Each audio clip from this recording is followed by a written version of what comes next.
어제부터 시작된 마가복음 13장 예수님께서 이제 예루살렘 성전을 나가시면서 돌 위에 돌 하나도 남지 않을 것이다라는 말씀과 함께 제자들이 어느 때에 무슨 징조가 정말 일어나고 또 그것이 성취됩니까? 라는 질문에 예수님의 대답이 지금 이어지고 있죠. 예루살렘 성전의 멸망에 대한 이야기가 이렇게 구체적으로 예수님께서 말씀하시는 이야기가 지금 어제부터 이제 시작이 됐는데, 어제 우리 살펴본 것은 예수님께서 이런 것이 시작은 되지만 끝은 아니다. 재난의 시작에 어떤 그런 증후군들이 있을 것이다. 많은 그런 미혹하는 사람들이 날 것이고, 또 전쟁의 이야기, 또 지진, 이런 일들이 일어날 것이다. 그런데 너희는 그때 조심하고 스스로 삼가하고 주의해서 너희가 해야 될 일들을 계속 감당해야 된다. 여기저기 요동되지 말고 계속 복음을 만국에 전파해야 된다. 너네가 박해를 받을 것이다. 내가 받는 것처럼 너희도 받을 것이다. 내가 없지만 그러나 성령께서 너희와 함께 하실 것이다. 끝까지 견뎌야 된다. 이렇게 어떤 주변적인 얘기를 먼저 하셨습니다. 그렇죠? 그리고 이제 오늘 드디어 그 질문, 제자들의 질문에 대해서 언제, 어느 때에 그런 일이 벌어집니까? 라는 이야기에 조금 더 구체적인 얘기로 들어가시죠. 14절에 멸망에 가증한 것이 서지 못할 곳에 선 것을 볼 때 보거든 그때에, 이렇게 얘기하십니다. 그때에. 좀 더 구체적으로 됐습니다. 어떤 상징적인 어떤 일들이 벌어질 때에, 이런 일들이 벌어지는 걸 너네가 볼 때에 그때가 굉장히 가까운 때다. 그렇게 이제 말씀을 하시는 거죠. 그러면서 가로에 읽는 자는 깨달을진저, 그렇게 이제 부연 설명을 하고 있습니다. 그냥 이렇게 건성으로 봐서는 너네가 놓칠 수도 있지만 잘 깨달아야 된다는 것이, 못 깨닫는 사람들도 있다는 것이죠. 그러시면서 예수님께서 오늘 구체적으로 이런 일이 벌어진다면 너는 그때는 도망을 쳐야 될 때다, 이렇게 말씀을 하시죠. 도망을 쳐야 된다. 유대에 있는 자들은 산으로 도망할 때가 그때다. 그래서 여기 멸망에 가증한 것이 서지 못할 곳에 선 것이 과연 뭘까? 그것이 이제 예루살렘 성전의 멸망과 직결된 어떤 사건입니다. 마가복음이 언제 쓰여졌을까요? 이 예루살렘 성전이 어저께도 말씀드렸지만 70년, AD 70년에 역사적으로 멸망했습니다. 그렇죠? 그 전에 쓰여졌을까? 그 후에 쓰여졌을까? 마가가 그것을 후에, 그 사건이 일어난 후에 썼는데 이렇게 이것을 아직 일어나지 않은 사건으로 쓴 것인가? 그렇지 않은 것 같죠? 그렇지 않은 것 같습니다. 만약에 그 이후에 써졌다면은 이렇게 이런 뜻인가 저런 뜻인가 추측하도록 쓰지는 않았을 것 같지 않습니까? 그렇죠? 그래서 분명히 그 전에 쓴 것 같다라고 이제 많이들 봅니다. 당연히 이제 그런 것 같죠. 그러면은 과연 멸망에 가증한 것이 여기 서지 못할 곳은 당연히 성전인 것 같고, 그렇죠? 무엇인가? 그게 무엇일까? 그 당시 사람들이 벌어지는 걸 보면서 무엇을 보고서 이게 진짜 그때구나. 이제 완전히 성전이 무너질 때가 왔구나. 이제는 도망쳐야 될 때구나를 이렇게 해석을 했을까? 멸망에 가증한 것이 과연 뭘까? 그래서 또 많은 또 이제 성경학자들이 연구를 하지요. 근데 이 표현은 다니엘서에 나오는 표현입니다. 멸망에 가증한 것이. 그 당시에 다니엘의 어떤 그 말씀은 이제 바벨론에서 돌아온 다음에 이제 이스라엘 백성들이 또 많은 어려움을 겪지 않습니까?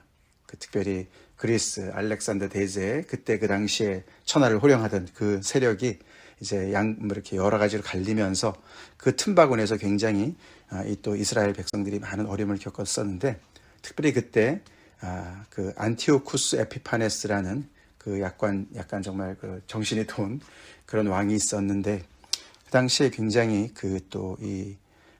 이스라엘 백성들이 하나님 앞에 예배드리는 것을 많이 방해를 했습니다. 역사적으로.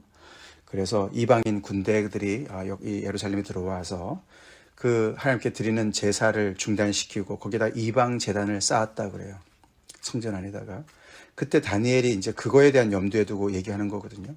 이방인의 군대가 들어오고 그것이 멸망에 가증한 것이 서지 못할 성전에 들어왔던 그 당시를 이제 설명하는데 다니엘서 11장 31절 특별히 12장 11절 말씀에 언급된 것인데 이 그 당시에 이제 이스라엘 백성들은 이 멸망에 가증한 것이 서지 못한 곳에 설 때 이러면은 그 당시 그 말씀을 떠올리는 거죠. 이제 그런 거랑 비슷하게 이 외세들이 이 예루살렘 성전에 들어와서 정말 성전에 놓지 말아야 될 어떤 것을 놓을 때 그렇게 해석을 했습니다. 이제 그것이 과연 무슨 사건이었을까? 우리가 이제 이렇게 역사적으로 이제 일어난 일들을 이제 뒤로 이렇게 돌아보면 이 로마 세력들이 로마 군대가 이 유대인 간의 전쟁을 AD 66년부터 한 70년 사이에 굉장히 이제 많은 여러 번 4차례 동안이나 그들을 이제 굉장히 이렇게 박해를 한 사건이 있습니다. 네로로부터 시작해서 말이에요. 그래서 특별히 이제 AD 69년, 70년에는 그 당시에 황제 이름이 베스파시안이라는 황제인데 자기 양아들인 타이터스 장군을 보내서 결국은 이제 이 예루살렘 성전 안에까지 들어가게 하고 완전히 성전을 불사릅니다. 그리고 이 예루살렘 도시를 완전히 파괴를 합니다. 이스라엘 백성들이 계속해서 이제 그 열심당 당원들이 독립운동하듯이 그렇게 계속해서 이 로마 세력에 저항을 하니까 결국에는 이제 그것이 쌓이다가 그 AD 66년부터 이렇게 점점 더 이렇게 악화되면서 69년, 70년에 완전히 이렇게 멸망하는 사건이 벌어집니다. 이제 그런 그 사건을 염두에 두고 말씀하신 것이 아니냐라고 이제 해석을 합니다. 그런 것 같습니다. 자, 그래서 이제 분명히 이제 이런 역사적인 사건들이 이제 어떤 멸망에 가증한 것이 성전 안에 설 때 너네가 그런 때를 봤을 때 이 다니엘서의 말씀과 같은 이 사건이 벌어질 때에 그때는 너네는 산으로 도망해라. 제자들 플러스 유대에 있는 자들 다 포함하는 것 같습니다. 그렇죠? 도망해라. 그래서 그 도시로 들어가지도 말고 지붕 위에 있는 자는 내려가지도 말고 집에 무엇을 가지려고 들어가지도 말고 그 정도로 다급한 걸 얘기하는 것이죠. 밭에 있는 자는 겉옷을 가지러 뒤로 돌이키지도 말고 그냥 줄행랑을 놔라. 그렇기 때문에 그렇게 정말 다급한 상황이니까 정말 임신한 여자들과 젖먹이는 아이를 잇는 사람들은 화가 있을 것이고 또 겨울에 일어나게 되면 얼마나 더 도망하기 어렵겠습니까? 그러니까 그렇지 않도록 기도해라. 예수님께서 이렇게 경고를 해 주십니다. 왜냐하면 그날은 정말 창조하신 날부터 지금까지 그런 환란이 없을 정도로 그런 엄청난 환란의 날이 될 것이다. 역사적으로 그 당시에 그 로마군이 그러니까 이제 예루살렘 성전을 이제 에워싸고 포위하고 꽤 오랜 시간을 한 6개월 정도를 버텼다고 합니다. 그때 그 안에서 아주 참혹한 그런 일들이 많이 벌어졌다 그래요. 서로가 서로를 죽이고 또 막 심지어는 아기를 먹기도 하고 이런 기록들이 있다 그래요. 그 정도로 이제 너무나 힘든 상황을 이제 역사가 기록을 하고 있는데 이제 정말 그런 환란이 없을 것이다라고 예수님이 이제 이렇게 미리 경고를 하시면서 그래도 하나님께서 그 날들을 감해 주셨다고 그래요. 감해 주셔서 감해 주지 아니하셨으면 정말 모두가 다 정말 이렇게 멸망할 수 있었을 텐데 하나님께서 택하신 자들을 위해서 그날을 감하셨다. 그 와중에도 하나님께서 간섭하시고 은혜를 베푸셔서 그렇게 너네가 또 이렇게 정말 살아남을 수 있는 그런 길을 열어놓으실 것이다. 이렇게 말씀을 하십니다. 이렇게 어려움이 계속 쌓이니까 한 4년 동안 계속 어려우니까 나를 따르라 외치는 많은 사람들이 있었습니다. 역사적으로 있었습니다. 내가 바로 메시아야. 내가 참 메시아야. 나를 따르라. 그러면서 많은 사람들이 또 예언도 하고 그렇게 해서 이 길이 살 길이다라고 많은 사람들을 현혹시켜서 더 악화를 시켰다고 그래요. 그렇지만 너네는 조심해라. 삼가해라. 내가 모든 일을 너에게 미리 말하지 않았느냐. 메시아는 다른 메시아는 없어. 내가 지금 얘기한 대로 너는 그때 나라를 살리겠다고 구국운동에 나서고 목숨을 내놓고 그것이 하나님의 어떤 그 나라를 지키는 일이고 하나님을 섬기는 일이라고 그렇게 생각하지 마. 그냥 도망을 쳐. 그렇게 말씀을 하십니다. 그 얘기가 이제 23장 3절까지 나오고 24절부터 27절에 굉장히 이제 상징적인 그런 표현들이 나옵니다. 정말 정말 우주가 다 멸망하는 그런 표현이 나오죠. 그때의 그 환란 후에 해가 어두워지며 달이 빛을 내지 아니하며 별들이 하늘에서 떨어지며 하늘에 있는 권능들이 흔들리라. 해가 어두워지고 달이 빛을 내지 않고 별들이 하늘에서 떨어지고 하늘에 있는 모든 그런 권능들이 흔들린다. 이러면 이제 정말 세상 종말이 아닌가, 그렇죠? 우리가 오랫동안 이 말씀을 세상 종말과 연결돼서 해석을 해왔습니다. 표현이 그렇게 보입니다. 그러나 이 표현은 우리가 구약의 표현을 잘 몰라서 그렇게 해석을 많이 했던 거예요. 이 표현도 다 이렇게 에스겔서라든가 요엘서라든가 아모스서라든가 그 당시의 말씀에 그 정말 특별히 이방 세력들의 어떤 그 멸망, 여기 해나 달이나 별들이 다 어떤 그 광명체들이지 않습니까? 그래서 세상을 다스리는 어떤 그런 권세들을 상징적으로 얘기를 해요. 그게 이제 그 선지자들의 그런 표현들이거든요. 그 표현에 익숙한 유대인들한테 말씀하시는 거죠. 그러니까 우리가 이해하는 거랑 굉장히 다른 그런 배경을 우리가 좀 더 잘 알아야 됩니다. 그리고 예수님께서는 지금 예루살렘 성전의 멸망을 얘기하고 계시는 중에 계시는 거죠. 그래서 이게 예루살렘 성전이 멸망하는 거니까 얼마나 기가 막힌 일입니까? 그렇죠? 정말 그래서 창세 이래 이런 일이 없었던 것 같이 그렇게 표현을 하는 겁니다. 그들의 세계가 무너지는 것이죠. 유대인들의 세계가 무너지는 것이에요. 그래서 완전히 그냥 우주가 뒤집어져서 완전히 그 모든 기존 질서가 다 이제 붕괴되고 새로운 어떤 시대가 열리는, 그래서 어저께도 재난의 시작, 그러니까 산통이라고 말씀드렸지 않습니까? 산통. 그것은 이제 어떤 그런 엄청나게 정말 죽을 고비를 넘어가서 우리 어머님들이 아기를 낳으실 때 그렇게 그런 산통을 겪듯이, 그러나 그것은 끝이 아니고 새로운 시대가 열리는 어떤 그런 그 고통을 얘기하듯이 그 얘기를 하고 있는 것이죠. 그래서 그렇게 엄청난 일들이 벌어져서 정말 그 모든 그 체제와 질서가 다 무너지는 그런 표현을 한다는 것이죠. 그래서 이것은 예루살렘 성전의 멸망에 대한 그런 어떤 그 선지자적인 언어를 통해서, 구약의 언어를 통해서 특별히, 그리고 이사야서의 표현들을 인용해서 표현하는 것입니다.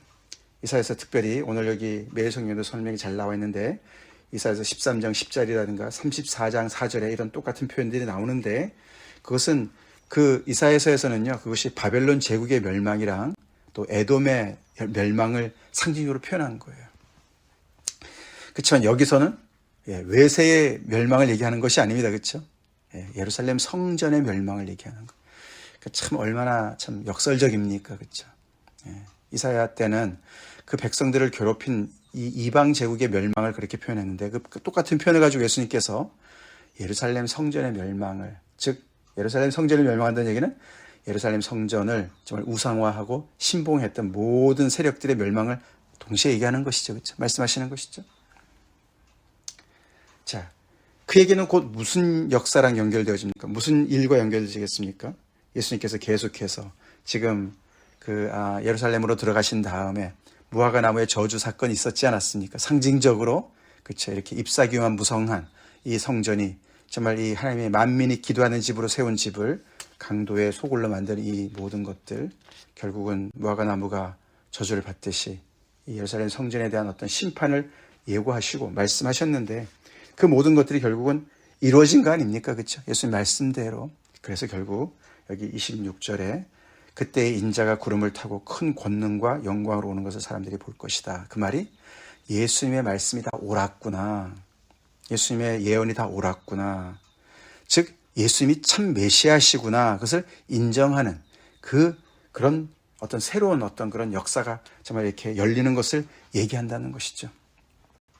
우리가 특별히 26절을 예수님의 재림과도 많이 연결해서 전통적으로 해석을 해왔습니다. 근데 이 구절은 그렇지 않게 해석을 해야 된다고 그럽니다.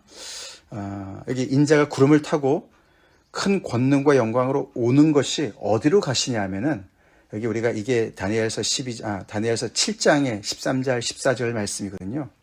거기 보면은 이 인자 같은 이가 이런 큰 권능을 받으려고, 영광을 받으려고 이 땅으로 강림하시는 게 아니라 하나님 앞에 가는 거예요. 하나님 앞에 가시는 거예요. 그래서 이 인자가 왕으로 등극을 하는 그런 이야기를 하고 있어요. 그러니까 그걸 사람이 본다는 얘기는 이 땅에 내려오시기 때문에 보는 게 아니라 이 인자가 받은 영광이 어떤 그런 능력을 사람들이 느낀다. 그런 뜻으로 이제 해석을 할 수 있는 것이죠. 여기 제가 다니엘서 7장 13절 14절을 읽어드리겠습니다. 내가 또 밤 환상 중에 보니 인자 같은 이가 하늘 구름을 타고 와서 옛적부터 항상 계신 이에게 나아가 그랬죠. 옛적부터 항상 계신 이가 하나님이시죠. 하나님 앞에 나아가서 그 앞으로 인도되매 인자 같은 이가요.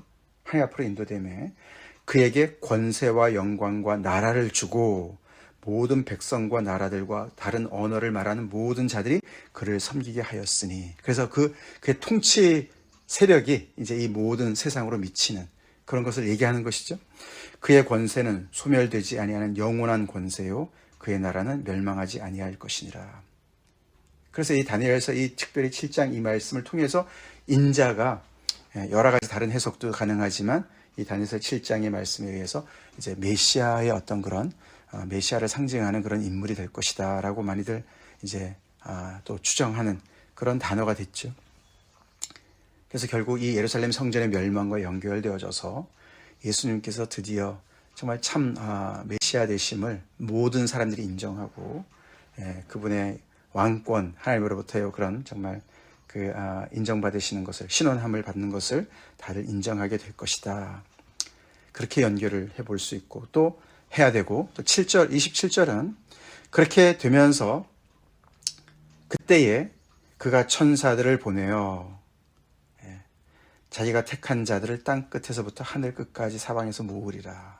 이것도 이제 우리가 어떤 전통적으로 예수님의 재림과 휴거랑 연결을 많이 시켜서 그렇죠. 이렇게 했었는데 마지막 추수다 이렇게 연결을 많이 했었는데 요즘 이제 많은 전통적인 그러니까 주류의 그런 성경 학자들은 좀 더 이제 역사적인 그런 것과 연결시켜서 더 많은 연구들을 지금까지 해온 결과에 따라서 이건 1차적으로 그 얘기가 아니고 이렇게 예수님의 그런 메시아 그런 정말 그 메시아 되심이 더 이렇게 확고하게 드러나게 되고 하나님께서 신원해 주시고 또 이제 예루살렘 성전은 멸망되었으니까 예루살렘 성전을 대체하는 그렇죠? 대체하는 그런 정말 예수를 중심으로 한 예수님의 그 메시아를 중심으로 한 하나님의 새로운 역사가 계속 펼쳐져서 이 복음이 이방으로 더욱더 퍼지고 그래서 하나님께서 택하신 자들, 당신의 택하신 자들, 즉 그것은 전통적으로 유대인들을 얘기했습니다. 그렇죠? 하나님의 택하신 이스라엘 백성들을 얘기했는데 약속의 그런 자녀들을 얘기했었는데 여기서는 이제 예수님을 중심으로 한 새로운 메시아 공동체를 얘기하는 것이죠. 복음을 믿는 많은 사람들이죠. 이방인들에도 있겠지만 그 속에서 예수님을 믿는 많은 사람들을 복음으로 하나님께서 이렇게 모으시는 하나님의 이 정말 역사 가운데 또 하나님의 예수의 공동체 안으로 속속들이 예수님께서 복음을 통해서 하나님께서 부르시는 그런 정말 구원의 역사를 얘기하는 것이다.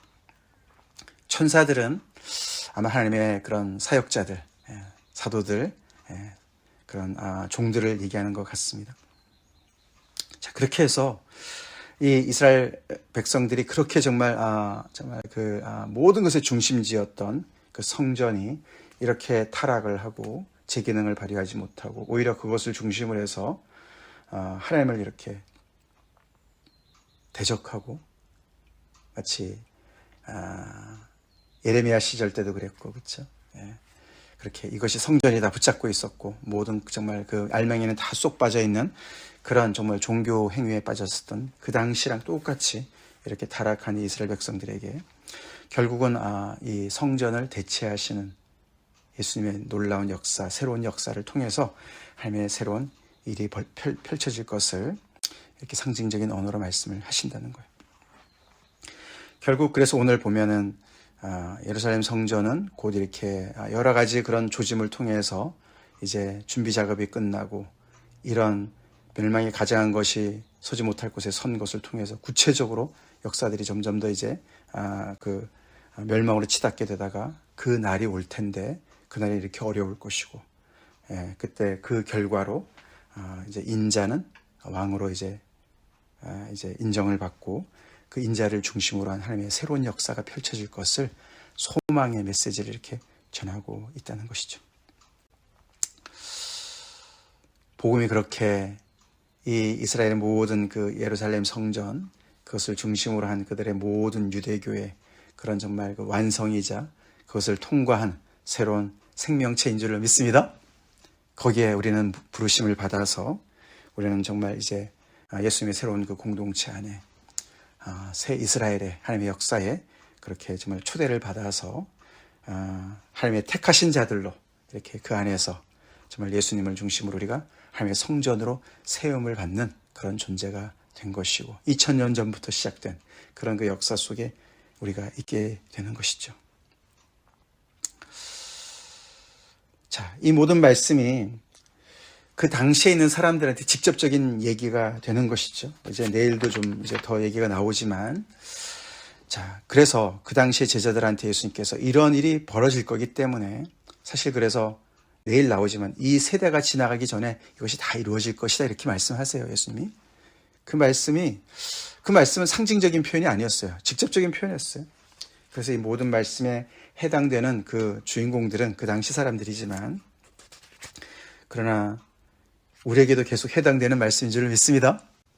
그렇죠? 예, 하나님의 그런 정말 역사가 온전히 정말 완성되는 그 순간을 향해서 계속해서 가고 있고, 복음을 정말 통해서 하나님의 새 역사가 이미 시작됐고 하나님의 나라가 이미 임했지만 정말 또 완성될 하나님의 나라가 계속 있으니까, 그래서 제자들이 여기도 예수님께서 제자들한테 너희는 삼가라 23절 내가 모든 일을 너에게 미리 말하였다.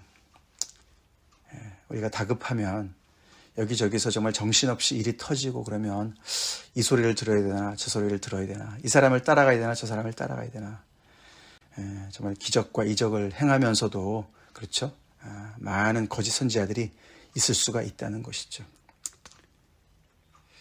오늘날도 그렇지 않습니까? 유사 복음이 얼마나 많이 있습니까? 그래서 우리는 정말 예수님을 인격적으로 잘 알아야 됩니다.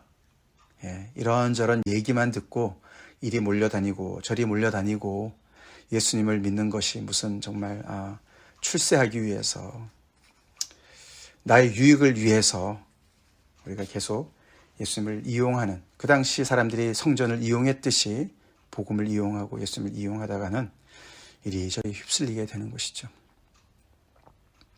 우리 예수님을 제대로 믿고 있나? 예수님은 지금 이런 상황 속에서 십자가의 길을 걷고 계시죠? 예루살렘 성전이 껍데기만 남았으니까 이 성전을 헐라 내가 사흘 만에 다시 세울 것이다. 예수님이 헌다고 말씀 안 하시고, 그렇죠? 이 성전이 이렇게 허물어집니다. 예수님의 이 성전을 지금 대적하는 분이 아니세요, 그렇죠?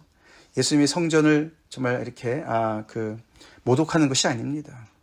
그렇게 성전을 모독한 그런 하나님께서 주신 하나님의 약속이 있고 하나님의 임재가 있는, 그래서 정말 주의 궁정이 얼마나 아름다운지 그렇게 노래하면서 정말 그 하나님의 임재를 사모하면서 그렇게 예배했던 많은 사람들의 그 모든 전통을 이렇게 완전히 망가뜨린 이런 사람들의 책임인 것이죠.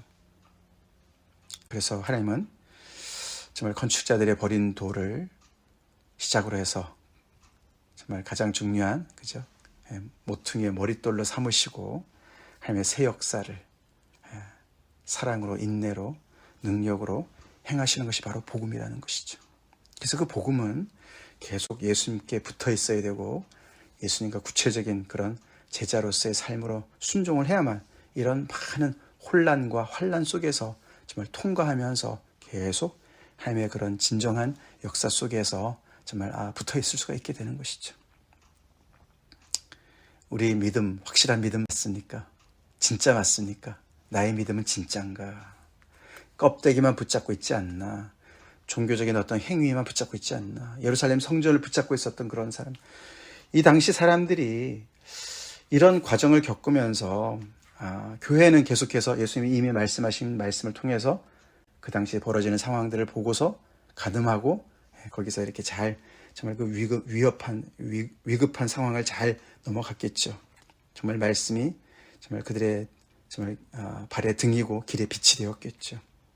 그렇지 않은 많은 사람들은 하나님께서 정말 이 세상을 완전히 버리시고 멸망했나,